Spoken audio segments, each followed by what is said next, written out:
नमस्कार सबाइके रुचि रसिक चैनेले आपनादेर सबाइके स्वागत। आज के चले एसेछि आरेकटा नतून winter special recipe veg momo. आशा करछि मोमो आपनादेर सबारই खूब पछंदेर, आमारो अन्यतम एकटा पछंदेर खाबार। तो आज के सेटार रेसिपि आपनादेर साथे शेयर करब, साथे थाकছে किन्तु झाल झाल चाटनी। ताहले चलुन शुरू करा जाक। प्रथमे एक मिक्सिंग बोलेर मध्य आमी डो तैरी करार जोन्नो नियेछि 1 कप मयदा, साथे नियेछि परिमाण मतो नुन, दिए दिচ্ছি 1 চামচ মতো সাদা তেল। এবার এটাকে ভালোভাবে মিশিয়ে নেব। মোমোর ডো তৈরি করার জন্য কিন্তু খুব বেশি উপকরণের দরকার নেই, খুব সহজেই আপনারা এভাবে এটা বাড়িতে বানিয়ে নিতে পারবেন। এবার এটাতে আমি অল্প অল্প করে জল দিয়ে ভালো করে মেখে নেব। ডোটা কিন্তু খুব শক্ত হবে না, আবার একদম নরমও হবে না। দেখুন আমার মাখা হয়ে গেছে। এইবার এটার উপরে আমি একটুখানি তেল লাগিয়ে এটাকে আধ ঘন্টা রেস্টে রেখে দেব। ময়দা কিন্তু সব সময়তেই মেখে একটু রেখে দিয়ে সেটাকে তৈরি করলে সেই জিনিস কিন্তু বেশি ভালো হয়। সেজন্য ময়দাটাকে আমি আধ ঘন্টা এখন ঢাকা দিয়ে রেখে দিচ্ছি। ততক্ষণ আমরা পুরটা বানিয়ে নেব। এবার এটা আমি যেহেতু ভেজ মোমো বানাচ্ছি তার জন্য আমি এখানে ভেজিটেবলসের মধ্যে নিয়েছি একদম কুচি কুচি করে কাটা বাঁধাকপি, নিয়েছি গ্রেট করে নেওয়া গাজর, নিয়েছি পেঁয়াজ কলি একদম ঝিরিঝিরি করে কেটে নিয়েছি। আপনাদের কাছে যা সবজি অ্যাভেলেবেল আছে যেগুলো আপনারা দিতে পছন্দ করছেন সেগুলো আপনারা দিতে পারেন। আর দিয়েছি একটা পেঁয়াজ। সবগুলো ভালোভাবে পরিমাণ মতো নুন দিয়ে মিশিয়ে নেব।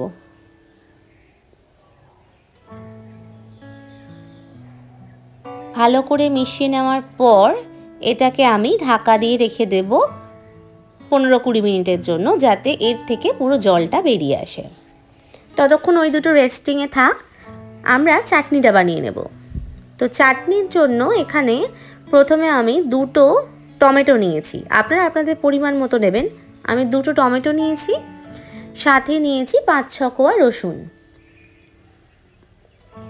এগুলোকে এর সাথে নিয়েছি আরও কয়েকটা শুকনো লঙ্কা। যেরকম ঝাল খেতে পছন্দ করেন সেই রকম অনুযায়ী আপনারা শুকনো লঙ্কাটা কিন্তু দেবেন। আমি যেহেতু খুব একটা ঝাল বানাইনি তো সেই জন্য আমি এতে দিয়েছি 3-4টে মতো শুকনো লঙ্কা।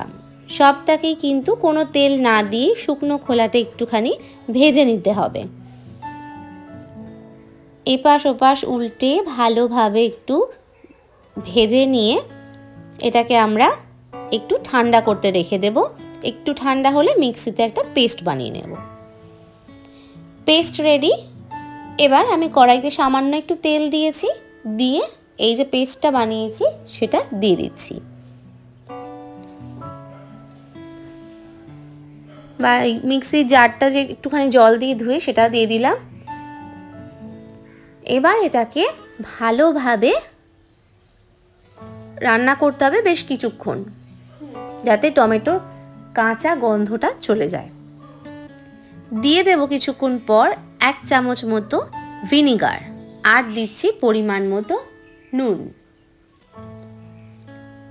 সাথে দিচ্ছি ঝালটাকে ব্যালেন্স করার জন্য একটু চিনি। এখানে ভিনিগারের পরিবর্তে আপনারা কিন্তু শেষে লেবুর রসও দিতে পারেন।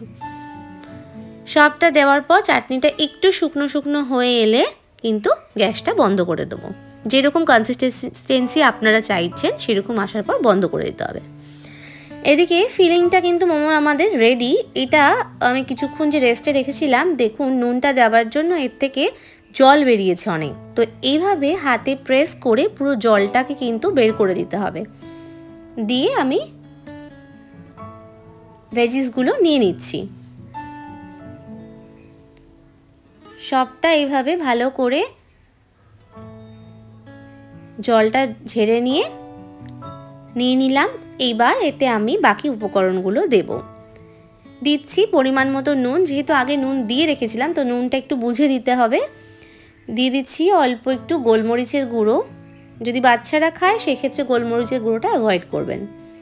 দিয়ে দিচ্ছি সামান্য একটু আদা রসুনের পেস্ট। সবটা খুব ভালোভাবে মিশিয়ে নিলেই কিন্তু আমাদের মোমোর ফিলিংটা একদম রেডি হয়ে যাবে। এইবার ময়দাটা কিন্তু আধ ঘন্টা রেস্ট হয়ে গেছে। দেখুন কতটা সফট হয়ে গেছে, আমি যেরকম মেখেছিলাম তার থেকেও কিন্তু সফট হয়ে গেছে। তো এবার এটাকেও আমি আরও বেশ কয়েকবার ভালোভাবে মেখে নিতে হবে। এইভাবেই ভালোভাবে এটাকে মেখে নিতে হবে। তারপর শুকনো ময়দা দিয়ে বেশ কিছুক্ষণ মাখার পর আমরা এটা থেকে লেচি কাটবো। খুব সোজা, খুব তাড়াতাড়ি এটা বানানো যায়। চাটনিটা যদি আগে থেকে বানিয়ে রেখে থাকেন তাহলে কিন্তু বানাতে বেশি সময় লাগে না। দেখুন আমি এখানে আপনারা ছোট ছোট লেচি করেও আলাদা করে বেলে নিতে পারেন, অথবা আমি যেরকম করছি একটা বড় রুটি বেলে তাতে একটা বাটি বসিয়ে কেটে নিচ্ছি, সেটাও আপনারা করতে পারেন, যেটা আপনাদের সুবিধা হবে।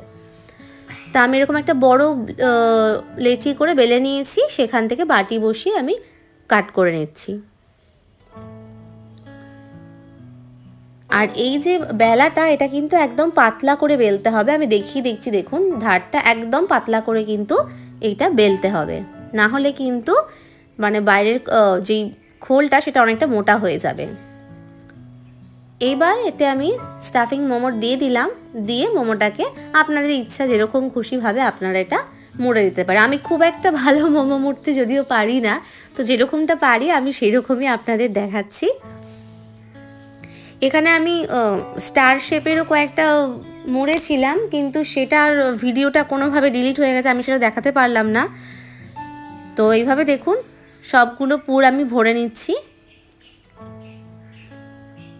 দিয়ে মুড়ে নিচ্ছি। আপনারা কিন্তু গোল গোল বলের মতো করে নিতে পারেন, সেটাই বোধহয় বেশি ইজি হতো, সেটা করলেই সুবিধা হতো। তো দেখতে যেমনই হোক, খেতে কিন্তু মোমোটা অসাধারণ হয়েছিল। ভিডিওটা প্লিজ পুরো দেখবেন, আর যদি ভালো লাগে চ্যানেলটিকে সাবস্ক্রাইব করতে কিন্তু ভুলবেন না। আচ্ছা, আমি এইভাবে সবগুলো রেডি করে নিয়েছি। এরকম একটা জালি একটা পাত্র নিয়েছি, সেটাকে আমি তেল মাখিয়ে নিয়েছি। এইবার তার উপরে আমি মোমোগুলোকে দিয়ে দিচ্ছি। আপনাদের যদি মোমো মেকার থাকে তো তাতে করতে পারেন, আমার কাছে মোমো মেকার নেই, সেই জন্য আমি এটাতেই স্টিম করছি। এইবার এদিকে আমি জল গরম করতে দিয়ে দিয়েছিলাম। জলটা যখন ফুটে উঠেছে তখন আমি এতে থালাটা বসিয়ে দিচ্ছি, আর ওপর থেকে কভার করে দেবো। দেখতে হবে যেন চারপাশ থেকে হাওয়াটা বেরিয়ে না যায়, তাহলে ঠিকঠাক স্টিম হবে না। এই যে ঢাকা দিয়ে দিয়েছি। এবার আমি এটাকে 15 মিনিট 10 থেকে 15 মিনিটের মধ্যে কিন্তু একদম রেডি হয়ে যায়। আমার এটা 15 মিনিট টাইম লেগেছে। দেখুন মোমো কিন্তু একদম রেডি। খুব তাড়াতাড়ি, খুব সুন্দর একটা ডিশ। আর শীতকালে কিন্তু সন্ধ্যাবেলায় হলেই কিন্তু সবার একটু মনটা মোমো মোমো করে, তাই না? তো এই রেসিপিটা ফলো করে আপনারা একবার বানিয়ে দেখতে পারেন, আশা করছি সবার ভালো লাগবে। আর আপনারা যদি মোমো খেতে আমার মতো পছন্দ করেন, আমাকে কিন্তু কমেন্টে অতি অবশ্যই জানাবেন। দেখুন আমি একটা মোমো আপনাদেরকে ভেঙে দেখিয়ে দিচ্ছি কেমন হয়েছে। খুবই টেস্টি হয়েছিল। তো রেসিপিটা আপনাদের কেমন লাগলো আমাকে জানাবেন। আর চ্যানেলে নতুন হয়ে থাকলে চ্যানেলটিকে প্লিজ সাবস্ক্রাইব করে নেবেন, পাশে থাকা বেল আইকনে ক্লিক করে দেবেন, যাতে সমস্ত ভিডিও নোটিফিকেশন আপনাদের কাছে সবার আগে পৌঁছে যায়। আর একটা লাইক আর একটা শেয়ার করতে ভুলবেন না কিন্তু। দেখা হবে আবার নতুন কোনো রেসিপি নিয়ে খুব তাড়াতাড়ি।